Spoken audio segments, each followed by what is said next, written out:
Everyone, मैं हूं सपना और स्वागत है आपका मेरे चैनल साइंस बाय सपना सिंह में। आज का जो मेरा वीडियो है वो क्लास 8 स्टूडेंट्स के लिए है। Chapter 11 that is force and pressure. एक स्टूडेंट मुझसे बहुत ज्यादा रिक्वेस्ट कर रही थी कि मैम प्लीज मुझे जो है इस टॉपिक पे वीडियो बना के दीजिए, तो ओके सो लेट्स स्टार्ट। तो सबसे पहले अगर बात की जाए फोर्स एंड प्रेशर में, फोर्स से हम स्टार्ट करेंगे। फोर्स के बारे में हम सब कुछ जानेंगे, उसके बाद ही जो है हम प्रेशर के बारे में जान पाएंगे। तो फोर्स क्लास 5 से आप लोग पढ़ते आ रहे हैं। अ पुश और a pull is called a force. ठीक है, किसी चीज को पुल करना, खींचना या फिर पुश करना, धक्का देना, इसी चीज को हम जो है वो फोर्स कहते हैं। ठीक है, एनीथिंग अ पुश और a pull is called force. ठीक है, अब देखो फोर्स में कह रहा है it has both direction and magnitude. तो मैग्नीट्यूड होता है न्यूमेरिकल वैल्यू। ठीक है, फॉर एग्जांपल जैसे कि बाकी चीजें जो हम निकालते हैं, स्पीड है ना, 40 किलोमीटर पर आवर स्पीड, तो 40 जो है वो क्या है, दैट इज द मैग्नीट्यूड। ठीक है, टाइम जो है, टाइम में जो है 20 सेकेंड्स, तो 20 क्या है, मैग्नीट्यूड है। समझ में आ रही है बात। तो फोर्स के पास एक मैग्नीट्यूड भी होता है, मतलब जब हम फोर्स कैलकुलेट करते हैं तो एक न्यूमेरिकल वैल्यू भी हमारे पास आती है, 10 Newton, 5 Newton, 2 Newton, anything else Newton. Force की जो ऐसा यूनिट होती है वो न्यूटन होती है। ठीक है, तो सबसे पहले तो एक मैग्नीट्यूड होता है प्लस डायरेक्शन भी होता है। ठीक है, मतलब कि फोर्स में जो है डायरेक्शन भी इंक्लूडेड होता है, डायरेक्शन भी मायने रखता है। ठीक है, तो बोथ फोर्स में जो है मैग्नीट्यूड और डायरेक्शन दोनों ही इन्वॉल्व होते हैं। ठीक है, जैसे डायरेक्शन कहने का मतलब कि किस डायरेक्शन में फोर्स लगाया जा रहा है ना। मैं जो हूं ऑब्जेक्ट के डायरेक्शन में, मतलब नॉर्थ की तरफ फोर्स लग रहा है, साउथ की तरफ फोर्स लग रहा है, ईस्ट की तरफ फोर्स लग रहा है, उसमें जो है फोर्स जब लगता है तो उसमें डायरेक्शन का भी बहुत इंपॉर्टेंट रोल होता है। उसी चीज को जो है हम कहते हैं वेक्टर क्वांटिटी। क्या कहते हैं, वेक्टर क्वांटिटी। अब कंफ्यूज मत करना, देखो वेक्टर क्या होता है, वेक्टर क्वांटिटी उन सारी चीजों को हम कहते हैं, वो सारी फिजिकल क्वांटिटीज जिसमें मैग्नीट्यूड भी हो और डायरेक्शन भी हो, उसको जो है हम वेक्टर क्वांटिटी कहते हैं। तो फोर्स में क्योंकि डायरेक्शन भी है और मैग्नीट्यूड दोनों है, इसलिए force is a vector quantity. ठीक है, दूसरी तरफ अब आप पूछोगे जिसमें डायरेक्शन नहीं होता है, सिर्फ मैग्नीट्यूड होता है, उसको हम क्या कहते हैं, तो उसको जो है हम कहते हैं स्केलर क्वांटिटी। जैसे कि टाइम, टाइम 10 बज रहे हैं, 10 बजे 10 बज रहे हैं, नॉर्थ ईस्ट साउथ कहीं नहीं, बस 10 बज रहे हैं ना, हर डायरेक्शन में 10 ही बज रहे हैं। ठीक है, तो इसको हम क्या कहते हैं, स्केलर क्वांटिटी। समझ में आ रही है बात। तो जिस चीज में, जिस फिजिकल क्वांटिटी में डायरेक्शन इन्वॉल्व नहीं होता है उसको हम स्केलर क्वांटिटी कहते हैं, जिसमें डायरेक्शन और मैग्नीट्यूड दोनों होता है उसको हम वेक्टर क्वांटिटी कहते हैं। क्योंकि वेक्टर में अभी हमने जस्ट पढ़ा कि डायरेक्शन और मैग्नीट्यूड दोनों है, तो फोर्स क्या है, वेक्टर क्वांटिटी है। ठीक है, उसके बाद अगर बात की जाए पुश, तो पुश का मतलब force exerted away from the body. अगर हम किसी चीज को धक्का मार रहे हैं, दैट मीन्स जो फोर्स है हम अपनी बॉडी से अवे, दूर की तरफ लगा रहे हैं ना, push, force exerted away from the body, है ना। किसी भी चीज को जब हम बॉक्स को धक्का मार रहे होते हैं, इस तरह की चीजें जो होती है, या फिर फुटबॉल को जो हम किक मारते हैं ना, तो ये सारी चीजें जो होती हैं वो पुश कहलाती है। Pull, force exerted towards the body, अपनी तरफ हम कोई चीज खींचते हैं, जब आप अपने किसी भी टेबल या उसका ड्रॉर खींचते हो तो अपनी तरफ खींचते हो ना, दैट इज पुल, है ना। आप लोग देखे होंगे, इसका बहुत अच्छा एग्जांपल है, जब आप लोग शोरूम वगैरह में जाते हो जिसमें शीशे वगैरह के दरवाजे लगे होते हैं, उन शॉप्स वगैरह में जाते हो तो उस पर लिखा रहता है ना पुश। अंदर जब आप बाहर खड़े होते हो तो पुश लिखा रहता है, मतलब अंदर धक्का मारो, और जब आप अंदर से उस दुकान से बाहर निकलने वाले होते हो तो उसमें पुल लिखा होता है, मतलब अंदर की तरफ खींचो, है ना। पुश और पुल दोनों लिखा रहता है। ठीक है, तो उसको पढ़ के जो है पुश और पुल किया करो, दैट इज अ फोर्स।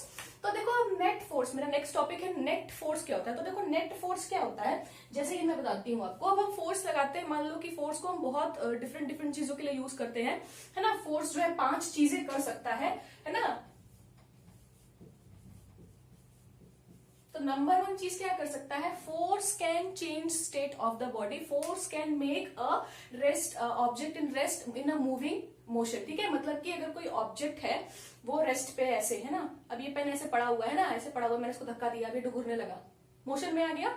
तो फोर्स जो है एक ऑब्जेक्ट जो रेस्ट में है उसको मोशन में ला सकता है, मतलब रेस्ट से मोशन में जो है वो ला सकता है। फोर्स आपका ये एक काम कर सकता है।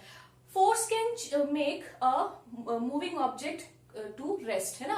फोर्स जो है, अगर कोई ऑब्जेक्ट मूव कर रहा है, ये बॉल है या फिर पेन है, मूव कर रहा है, मैंने इसको रोका, ऐसे फोर्स लगाया और रोक दिया ना, तो अभी रुक गया, मतलब फोर्स जो है वो किसी ऑब्जेक्ट को मोशन से जो है वो रेस्ट में भी ला सकता है।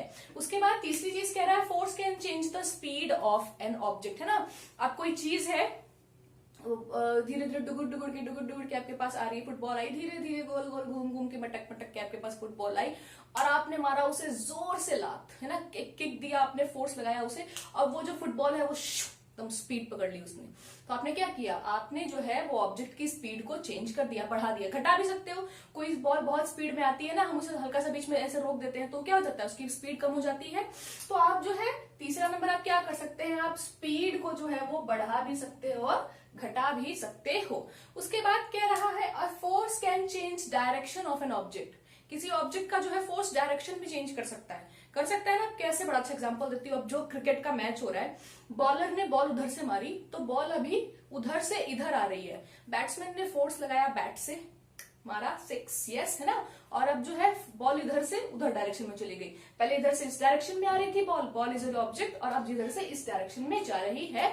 तो फोर्स जो है वो ऑब्जेक्ट का डायरेक्शन भी चेंज कर सकता है। लास्ट काम जब का फोर्स करता है force can change the shape of an object. किसी भी ऑब्जेक्ट का शेप को बदल सकता है, किसी भी ऑब्जेक्ट का नहीं, मतलब डिपेंड करता है किस ऑब्जेक्ट का शेप बदलना है, उस हिसाब से फोर्स लगती है ना। अब मैं आपको बोलूं, एक पेपर का बॉल है, उसको जो है और छोटा कर दो, आप दबाओगे पेपर के बॉल को, वो छोटा हो जाएगा, कम फोर्स लगेगा। अब मैं बोलूंगी एक पहाड़ है, उसको तोड़ो, उसका साइज छोटा करो, मार के हैमर से या फिर जो भी चीजों से आप मारोगे तो टाइम लगेगा ना, तो अलग अलग फोर्स लगेगा। लेकिन फोर्स जो है किसी भी ऑब्जेक्ट का शेप चेंज कर सकता है। प्लास्टिक की वो जो बॉटल हम लोग पीते हैं, लिखा था ना, please crush the bottle after use, हम उसे ऐसे पकड़ के क्रश कर देते हैं, शेप चेंज हो गया। तो किसी ऑब्जेक्ट का जो है वो शेप चेंज करने के लिए भी हम फोर्स को यूज करते हैं। ठीक है, अब हम बात करते हैं नेट फोर्स की। तो देखो, मैंने जैसे पहले बताया कि अब फोर्स जो है, मान लो कोई ऑब्जेक्ट मोशन में है या फिर रेस्ट में है, कोई ऑब्जेक्ट यहाँ पे पड़ा हुआ है और मुझे जो है इसको मूव करना है, तो नेट फोर्स जैसे क्या होगा, जैसे कि मान लो कि दिस इज अ बॉक्स, बड़ा सा एक बॉक्स बीच में रखा हुआ है। अब देखो, अब जो है इधर से एक बंदा खड़ा है मुस्कुराते हुए, और उसने जो है इस बॉक्स को धक्का मारा, इधर से उसने इसको धक्का मारा। अब उसने फोर्स कितना लगाया, चलिए मान लेते हैं कि उसने 10 न्यूटन का फोर्स लगाया, इधर से इधर पुश कर रहा है वो, ठीक है। तब तक क्या हुआ, उसका दुश्मन आ गया इधर, यो तू पुश करेगा तो मैं जो है बॉक्स को रोकूंगा, और उसने क्या किया, उसने जो है इस बॉक्स को इधर धक्का मारना शुरू किया, और इसने कितना फोर्स लगाया, इधर 15 न्यूटन का फोर्स लगाया। अब देखो, अब इसमें नेट फोर्स क्या होगा, नेट फोर्स ये डिसाइड करेगा कि ये बॉक्स किधर मूव करेगा। ठीक है, तो जो है जो फोर्स ज्यादा है, 15 न्यूटन का फोर्स इधर लग रहा है और 10 न्यूटन का फोर्स इधर लग रहा है। अगर 15 - 10 हम करेंगे तो 5 न्यूटन, मतलब नेट फोर्स जो है वो 5 न्यूटन का लग रहा है। 10 न्यूटन का फोर्स तो इधर से 10 न्यूटन का लगा, इधर से 10 न्यूटन लगा, वो कैंसिल हो गया। लेकिन इसने 15 का लगाया था, तो एक्स्ट्रा 5 न्यूटन का फोर्स इसने लगाया, that is your net force. और वो जो है उसने लगाया, तो बॉक्स जो है इधर से इधर की तरफ मूव करेगा, राइट से जो है वो बॉक्स लेफ्ट की तरफ आपका मूव करेगा, क्योंकि इधर का फोर्स ज्यादा है। ठीक है, तो देखो, जब भी फोर्स ऑपोजिट डायरेक्शन में लगता है, इसने इधर लगाया, इसने इधर लगाया, तो फोर्स जो है, नेट फोर्स निकालने के लिए हम माइनस करते हैं। क्या करते हैं, माइनस कर दिया, बड़े वाले से छोटे वाले को घटा दिया। ठीक है, अब देखो, अब मान लो अब इसने जो है, इसकी तो दुश्मन था, दुश्मन को चलो हटा देते हैं, दुश्मनी अच्छी बात नहीं होती है, हम दोस्ती करते हैं। अब दोस्त, इसका एक और दोस्त आया, उसने देखा कि मेरा दोस्त बड़ी मेहनत कर रहा है बॉक्स को हिलाने में, 10 न्यूटन का फोर्स लगा रहा है, चलो मैं भी जो है अपना और 10 न्यूटन का फोर्स मैं भी लगा देता हूँ।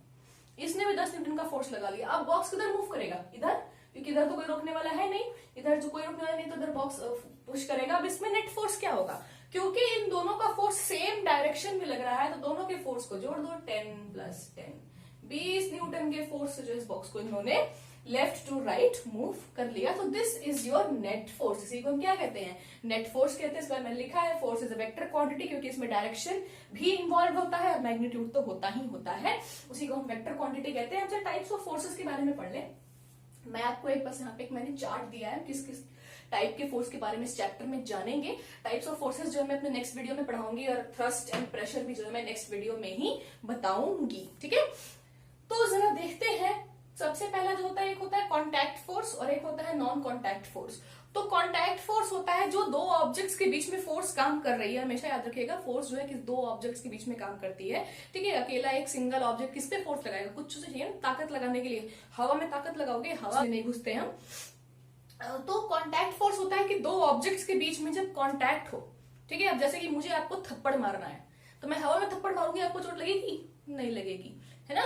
मुझे जो आपके गाल पे गींच के मारना पड़ेगा जब आप लोग पढ़ते हैं तो मेरा यही मन करता है। अभी ऑनलाइन क्लासेस की वजह से मैं मार नहीं पा रही हूँ किसी को, ठीक है। तो this is example of contact force. या मुझे एक बॉक्स को धक्का मारना है तो क्या मैं उसको बोलूंगी खुल जा सिम सिम, हिल जा सिम सिम? नहीं ना, मुझे अपने हाथ को टच करना पड़ेगा, कांटेक्ट में लाना पड़ेगा बॉक्स के साथ, फिर मैं धक्का मार सकती हूँ।